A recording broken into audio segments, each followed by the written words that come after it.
สวัสดีค่ะ IKEA Furniture Store sells in almost 40 countries around the world, and some products just sell better than others. The Mascot Light is just one example.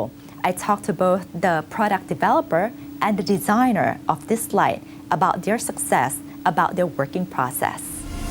What is the basic concept of IKEA design? The basic concept would be to make good quality for many people to a low price.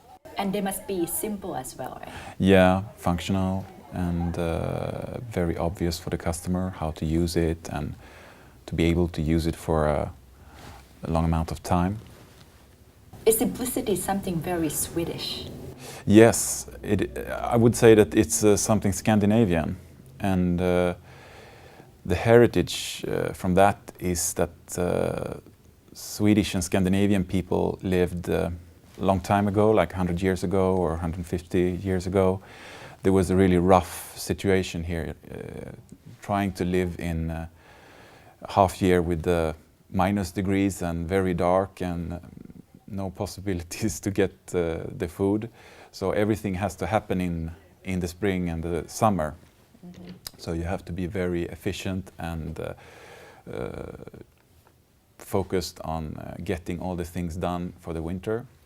And from that, I think that people have to be very focused on working a lot to be able to survive in these conditions.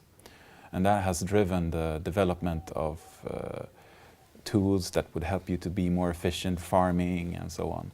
So that's the kind of starting point for this these thoughts for simplicity and efficiency. What's the design process from inspiration to ideas to the product itself?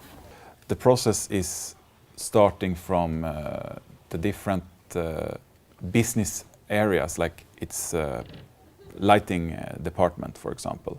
They have their business plan and they are supposed to develop a certain amount of projects. And they are writing a brief to the designer, and the brief can consist of price goal and style goal and use of material, for example. So when I get the brief from this business area, I start to sketch mostly in the computer. I go directly into the computer and make rough ideas, which I present for the business area and the product developer. After that, they come back to me again and they say, okay, this is not so good, or it's too big or small and the function is not so obvious. Maybe we can work more with if it's a reading light, it's very important that you get the right amount of the light in the right place and so on. So after discussing back and forth,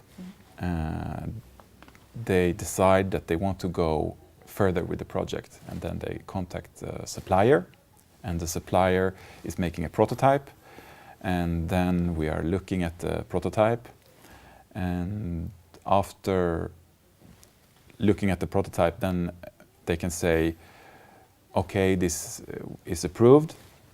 So we go to the production phase where the supplier have to be selected, and this is the last phase when then the product development is mostly done. So it's just to get the producer to start to produce, but it still takes a long time to get it to the store. And the normal product developing time is approximately 2 years. 2 years? Yeah. So as a designer, you have to think ahead 2 years, 3 years? Yeah.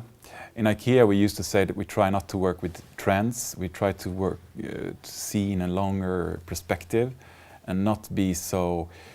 in textile, they can be more, a little bit more short term because there is a 6 months development time. So they can be looking into fashion a little bit more than if we talk about hard products, then it is 2 years. And we try to be not so expressive in the most cases, so that it will last a little bit longer expression-wise. You can say that the more expression you have on something, usually the shorter lifetime it has. So by being a little bit more restrictive with the expression, you can keep the article longer in the range and not be so connected to the trends. What are the biggest challenges working as an IKEA designer? Well, there are many challenges, and I would say that it's to find the balance between different parameters. You have to be aware of the price. Usually the price is set from the beginning. We have an idea of what something should cost, because something is taken out from the range and we have to replace it, and we have the price tag on that old article. So the price is very much in the focus, but we still have to make attractive articles. So some other parameters that will drive the shape of the shape and the function of the article is also very important.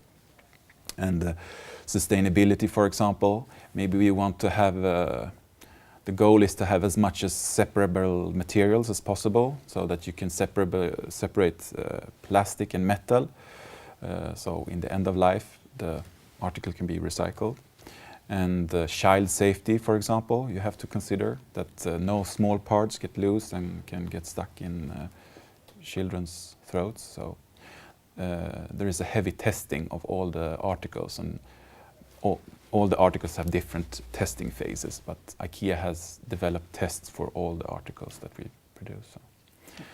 And there is also, you have to consider, you have to choose the right material into the right function, so you get the life length that you want of the article. If you choose the wrong material, maybe the article can be too expensive or it can break.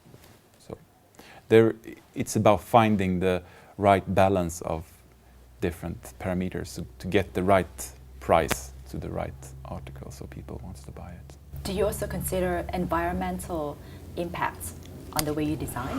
Very much so. And I would say the development IKEA has been working with our environmental aspects since it started, since the flat pack has been a very big driver for this also, to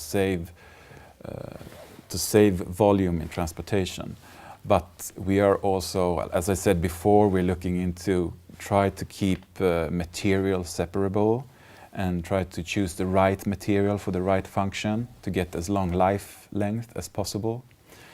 And it's also very important that, because IKEA has a price ladder, so we have the same function in different price ladders, and of course in some cases the price and the quality are connected, and it's important that the customer knows what quality they want.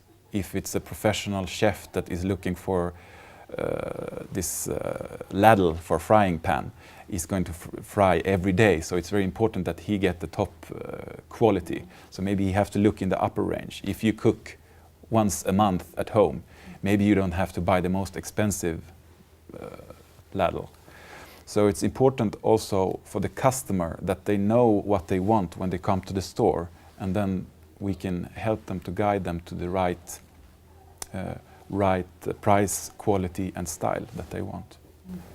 IKEA tries very hard to drive prices down. Yeah. How much does this actually restrict your designing? Well, in some sense maybe this restricts, but it also gives the possibility, because IKEA have a very big volumes.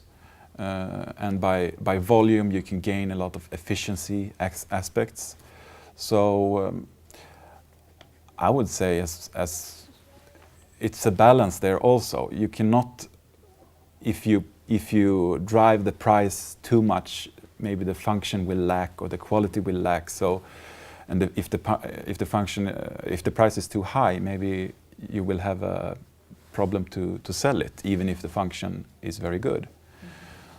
So by having this price ladder, IKEA can catch more customers.